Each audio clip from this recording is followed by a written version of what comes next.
ஒரு அம்மா ஒட்டகத்துக்கிட்ட ஒரு குட்டி ஒட்டகம் கேட்டுச்சான், எதுக்குமா நம்மளோட முதுகு மேல திமில் இருக்கு அப்படின்னு.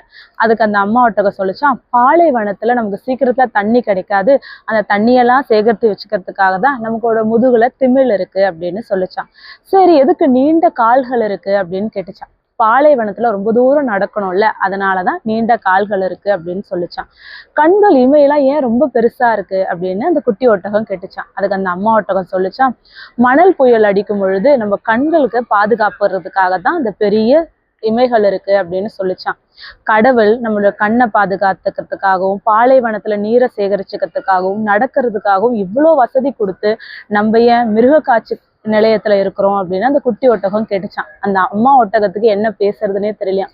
நம்ம வாழ்க்கையில கூட அப்படிதான், நமக்கு தெரிஞ்ச நிறைய திறமைகள் நம்ம கிட்ட இருக்கும், ஆனா அதை எதையுமே பயன்படுத்தக்கூடிய இடத்துல நம்ம இருக்க மாட்டோம். நீங்க சிந்திச்சு பாருங்க, உங்களோட திறமைகளை எல்லாம் பயன்படுத்தக்கூடிய வெளிப்படுத்தக்கூடிய இடத்துல இருக்கிறீங்களா, இல்ல சிறையில அடைஞ்சு இருக்கிறீங்களான்னு.